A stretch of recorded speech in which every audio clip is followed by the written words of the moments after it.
Hello everyone, welcome back to my channel, or welcome if you're new. In today's video, I'm going to be sharing with you guys my 2022-2023 Notion, and we're going to go on a little tour to share with you guys my super functional, beautiful, aesthetically pleasing Notion. Now, before we dive into this video, I want to share with you guys what compelled me to want to create a Notion.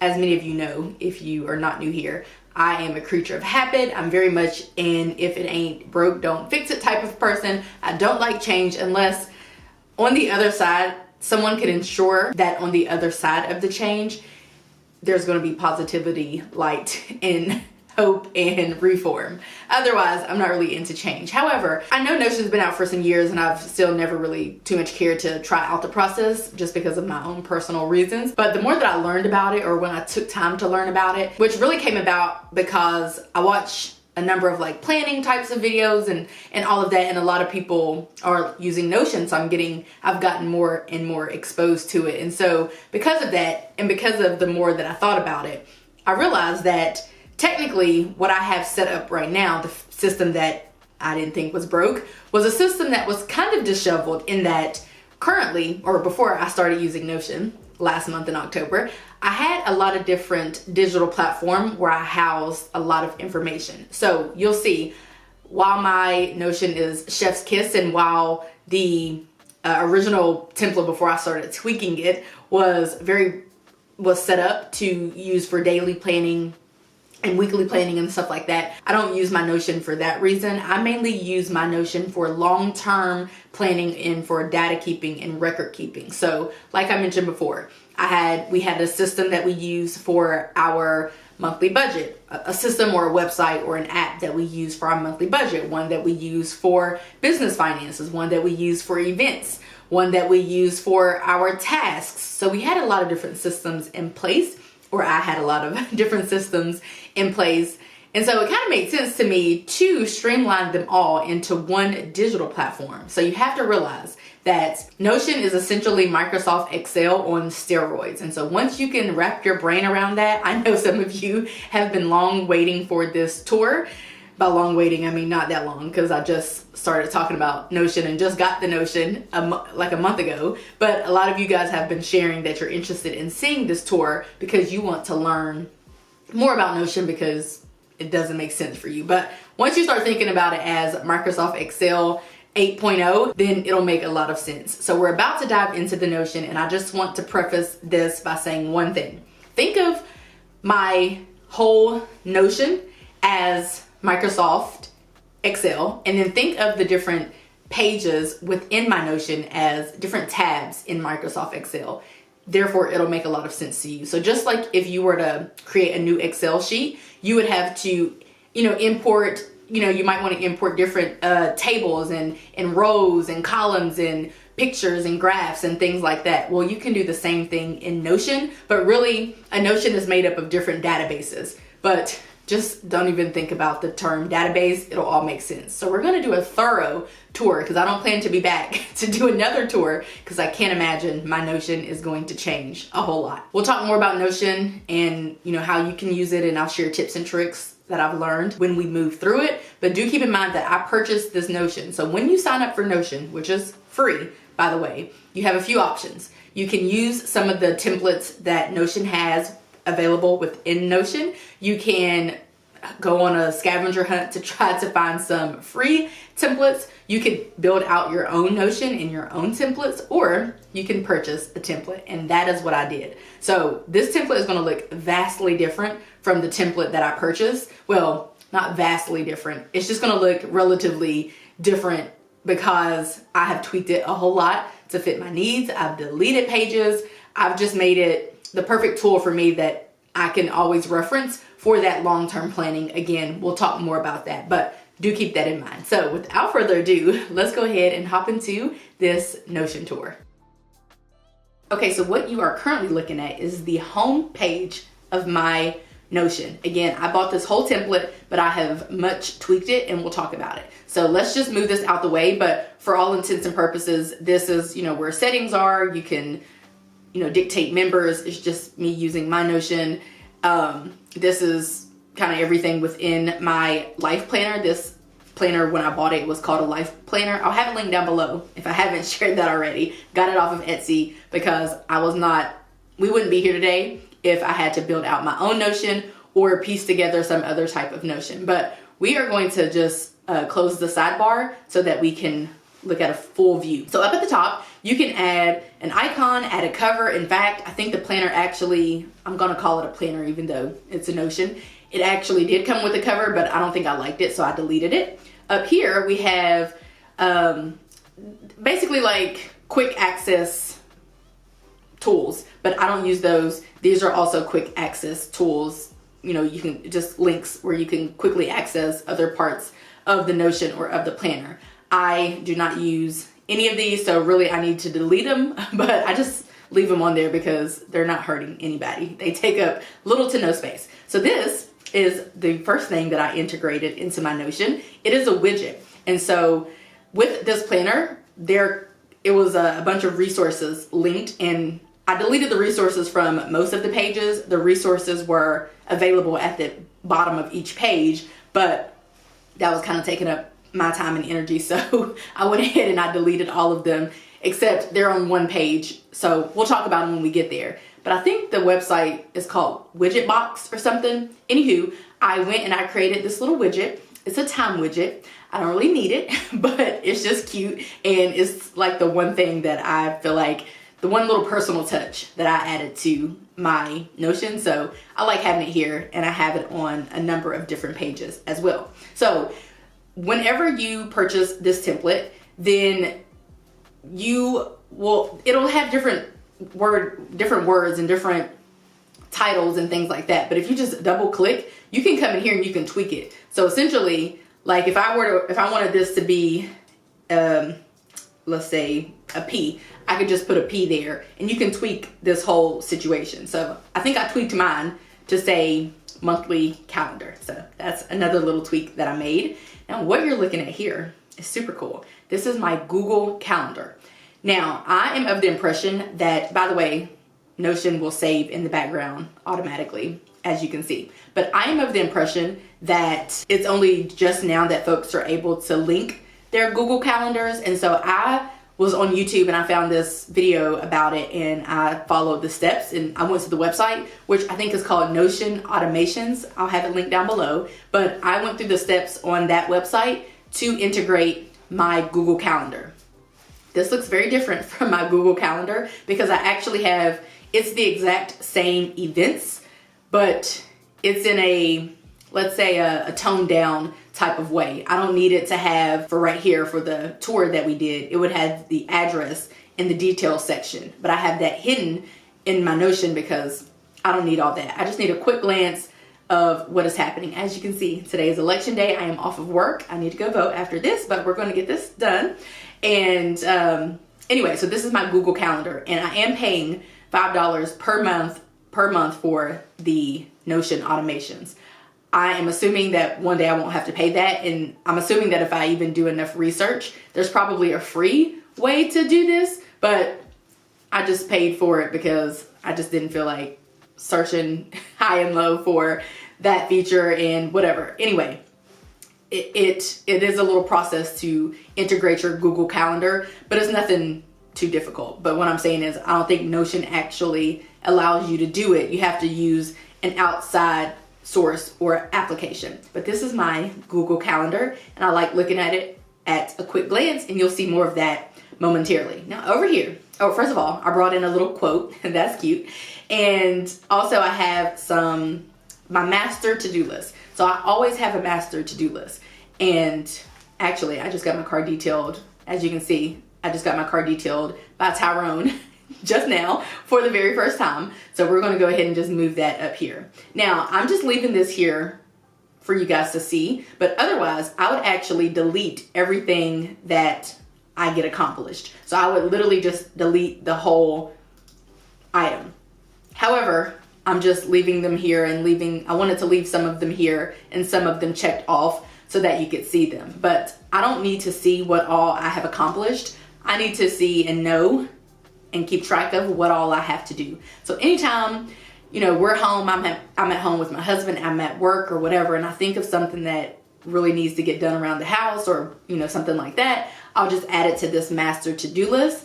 This master to-do list has always lived with me, whether that was on paper or in Google tasks or somewhere. I've always had a master to-do list. It's just in my Notion right now, which is perfect. So I'll just open up the app now in Notion and add something here. So these are just things that we need to get done. You know, things that if we took the time to do them, might not take too much time, but they're things that are priorities, but we'll just get to them eventually. I can say, my friend just texted me to come over, so she wants to order her planner, so I think we're gonna do that tomorrow, and then I'm getting the car washed today. I also wanted to share with you guys that I have the to-dos or the tasks in order, in like chronological order. So, is that the wind? Do y'all hear that? Maybe it's a plane. I don't know, it's loud out there. But I do put them in like a chronological order type of situation sometimes. But what I really like to do is at the beginning of the week, I'll bump up all the things that I would like to attempt to get accomplished in the week, or even at the beginning of the month. Sometimes, of course, I haven't been using Notion long, but sometimes I'll come in and I'll just bump up or move to the top of the list the things that we want to get done in any specific month. So I have work to-dos, not a lot, and then business to-dos, which would be YouTube and stuff like that. And you can go from month to month. So this is my October calendar. So just wanted to throw that out there. And then down here, I have some notes for some deliveries. And anytime I order something or someone says they've sent us something, I just come and put it here. I could probably change this from notes to deliveries, but I just leave it like that. So I'll just put in things that are supposed to be delivered, and once they are delivered, I will delete them. So this is my home page of my Notion. So let's go in here and we'll go to another page. Let's go to my, should we go to November goals or October stuff? October will be completed, so you'll get a better holistic look at all of that. Let's go into November. We'll just keep it current. So let's go into November. I'm gonna move this out the way again. This is the vision page. And I think that there was a similar kind of cover like this on that home page, but I deleted it. So we have this vision cover here, which I do like, and this little icon, which already came with the planner. And so I do think I changed this to November goals, but these are my November goals. These templates came with the planner. So if you want to add a new goal, all you have to do is do that, and then you can map out your goal. And so I just want to put it out there that I did not create any of this. It came with the planner. I did title these specific ones, obviously, because they are catered to my needs, but I'm going to undo that, and there it goes. Bye-bye. All right, so I'm going to, as the month goes on, I'll be adding in my November highs and lows, like as an example. One of my favorites from this month was going to Wet Willie's. I'll work on this later, but I'm just sharing with you guys how this works. As the month goes, I like to add in these things so I can later be able to reflect on them. So again, as the month goes on, like grateful for my marriage. That was something that I felt really grateful for. So whenever I'm experiencing these pivotal moments, be them, you know, whether they're high or low, or whether there's a lesson that I've learned, I just pop them into this area. And then I have my quarterly goals here, which I like to keep on my monthly goals page, so I can always reference them. Plus they help guide my goal setting for the month. And then I have my vision board. This isn't really a vision board. It's essentially I just added in some photos of what I'm really focusing on in this quarter or even in the month. And so for this month, in this quarter, focusing on studying and skincare and not drinking. That's what that's for. Sleeping and all that kind of fun stuff. So this is my goals page. Nothing too major, just enough for me to know what I'm supposed to be doing or what I'm trying to accomplish. Let's get into the fun part, which is my budget. And I'm going to walk you guys through it. So I kind of tweaked this page as well, but it did come with a budget page or a finances page. So let's talk about this because this is exciting. So I have goals over here, which aren't really November goals only. They're actually, what I like to put here is everything that we need to do financially in any given month. So this is everything that we need to do financially for the month of November. And I actually created a holiday budget yesterday, and I ordered my college gear a couple of days ago. I'm going to a football game for my alma mater versus my husband's alma mater. Can you believe that? And it's nearby, so we can drive and get there really quickly. Not only that, but what's the other part of that?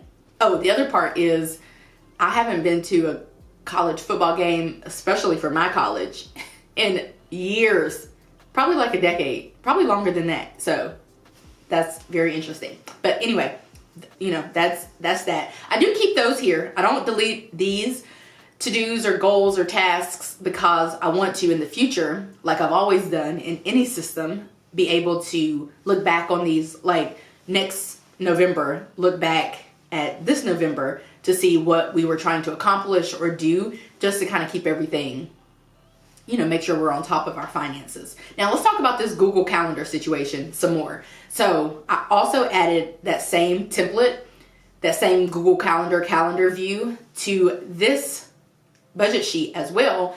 Even though it has like all of our other information on here, it, you know, outside of finances, it does actually have our finances on here. I'm going to delete this because it's not happening anymore. And so one thing that I wanted to talk about is that I can delete things from my Notion calendar and it won't delete things from my actual Google Calendar. But if I were to add something from my Google Calendar, it would pop up in my Notion calendar. And I do it that way so that I'm not actually deleting anything from my actual Google Calendar, which still is a thing, is a real living, thriving entity. So I have it set up that way. And I think you set that up. I was able to set that up through the Notion Automations website. So I just wanted to share that you can do that. This, it has mortgage on here twice, so I'm just going to delete it. I don't know, sometimes it's a little, there's a reason for why it's a little bit wonky, but I don't really know. I can't really share what that is in this very moment. But on here, you will see our financial information. So this is, our car payment is our monthly bill, and then we have cell phones and some other bills in here. Some of these are business bills, which we'll talk about when we get to the business page. But for all intents and purposes, I do have our personal finances on here in this calendar view, as well as our business finances, but I know the difference between the two. In fact, no, you won't be able to notice the difference between the two by looking at this, but there is a difference. So I do have this here. I like looking at all of our events and things that are coming up just in general because it helps me to create our monthly budget. So let's talk about our monthly budget.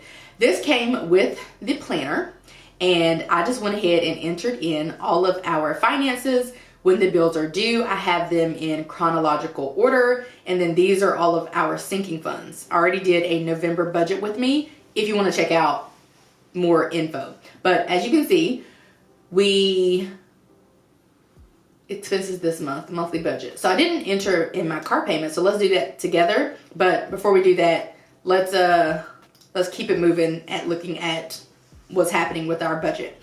So this is a place where we keep track of our income. And if I were to open this little tab here, it would actually give us an exact amount for all of the income, the expenses, and the savings entries. But I'm not going to do that for privacy reasons. Now I add all of my expenses here, and then I add savings here. But we don't really save any money specifically because any money that we do save, you know, we are on a journey to early retirement. So we save thousands of dollars per month, but we don't really see that money. The money goes towards our retirement portfolio. And then the money that we do save, it is captured in our sinking funds. So therefore, we don't actually input any savings transfers or transactions into this. So just FYI. Then I did put our subscriptions here.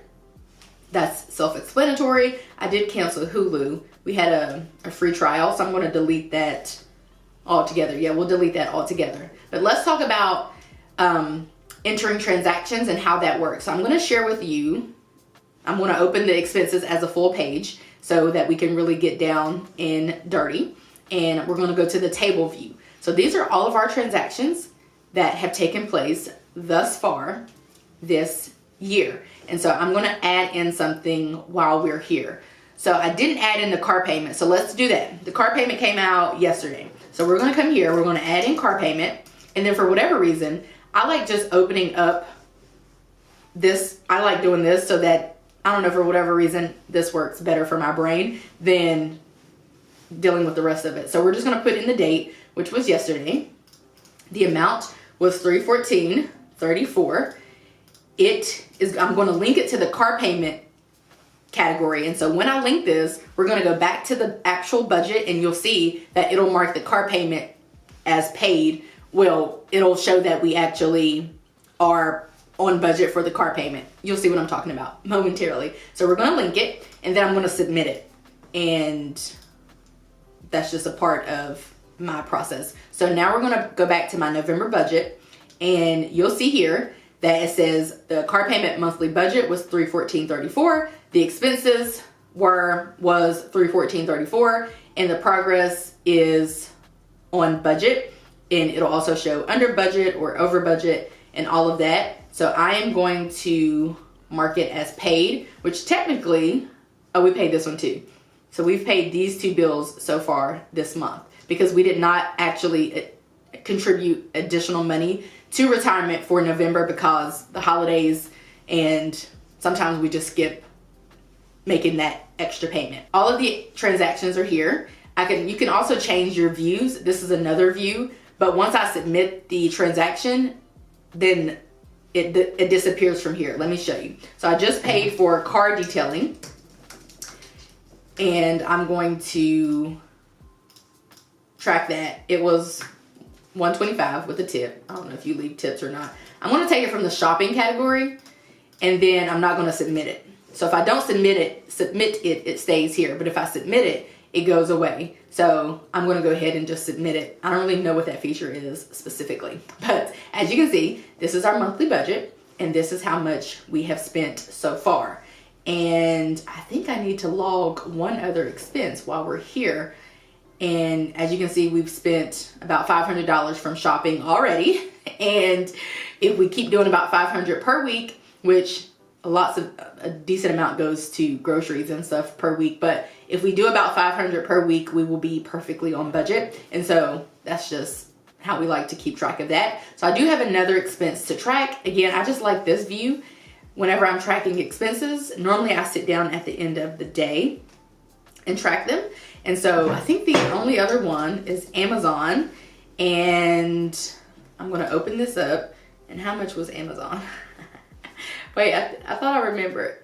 I kind of suck at keeping track of all of this. Okay. It was $70.28. So I'm going to put in the date, which was Sunday. So I'm a couple days behind. $70.28. And then I'm going to, I think I'll put it in the shopping category. Kind of depends. Some stuff, I don't know, the categories, I could put some stuff in shopping. I could put some stuff in clothing, whatever. Normally, if it's kind of like an allowance type of purchase, like I purchased a new bag, then I'll put it in shopping because that's where we capture our allowances. So when I put it in for Sunday, it did bump it up here because I have this in chronological order, as you can see. So I think we're caught up. I think those are all of our expenses. So that is our November budget. Was there anything else here that we needed to talk about? Not really. Nope. We're good. Next, let's go to our finances for, should we do November? Sure, we'll do November. I was thinking we might do October because I feel like it would be a better depiction, but we'll do November. Same thing here. I have the monthly calendar, and again, I like having that here to kind of keep track of just having it as a reference. So I have all of the expenses the expense categories and expenses that we typically account for in any given month, such as Etsy expenses, shipping, the subscriptions. These are all subscriptions that I pay, learning opportunities, and sometimes I buy clothes related to, or beauty type of items related to the business. So I keep all of those here. Now here's how it works with the business. whatever money we earn in 1 month, so let's take November as an example. Whatever money we get paid in November, we will pay all of our expenses for November. We will set aside money for taxes, and we'll set aside money for savings, and then I will pay myself a salary in the next month in December. So in November this month, I'm getting paid from what was earned in October. So there's really no business budget, so to speak. I mean, there is. I have to keep track of all of these expenses and all of the income for tax purposes. But for the most part, there's no like real strict budget. I literally just pay myself everything, typically pay myself everything that I can rightfully pay myself after taking care of all the business expenses. But it's not like an official budget. But this is where I keep track of everything. So far, I've paid for Wix email. I've had some Etsy fees, Amazon Prime, my nails that I had gotten done for purposes of the business. I paid a stash fee, paid for TubeBuddy, all of that type of stuff. So I don't know, this is really self-explanatory. It looks essentially like the personal budget, and then I have the subscriptions here that I keep track of. Okay, next, let's go to social media. So I have my YouTube planner here. I'm supposed to be filming my Notion tour on 11/8, and in true Shay fashion, I'm doing just that. And so I like to plan out when I can film my videos, when I can edit them, and when I can publish them. And I like to plan out my videos. Now, this probably seems self-explanatory. Everyone does this. But I work in public education full-time. My husband does too. We work in different districts, and we actually are typically off on different days. So when I'm off of work, I normally take that as an opportunity to do some filming. So today I'm going to shoot for 2 videos, and I will film tomorrow's video, which I'm filming now, and then this weekend's video, which is going to be our holiday budget. And then I just like to kind of plan out the days that I can film. Now, a lot of these videos will get filmed during my Thanksgiving break, so I'm not really worried about that, but I just like to plan out everything. What if a video is going to be sponsored, when it's due. I have some Mint Mobile content. I'm going to submit this today because I just edited it, and I'm going to submit this. I'm going to edit this and resubmit it today. I had already filmed and edited it and submitted it, but I had to make a tweak to my caption, which I just did, so I'm going to submit it today. Actually, I haven't submitted it yet, so I'm going to uncheck that. But this is just like a little tracker that I made, and these are the videos that you can likely expect for the rest of the month. We all know that I go back and forth regarding, I normally have a plan for my videos, but I don't always stick strictly to it because I have no reason to. Most of my videos, 90% of them aren't sponsored, so I kind of can just do whatever I want. I can meet deadlines of my own or not meet them because I can, so that's just how that works. Now, again, I do plan out my videos in my monthly calendar. You see Notion tour here, 2022 holiday budget. I plan them out in my Google Calendar, and then of course, it gets updated over here in my Google Calendar that I have over here. So if I have any tasks related to the business that aren't related to me just filming an unsponsored video or any kind of unsponsored content, I will put it down here. Like, I got some equipment that I can test out and share if I want to.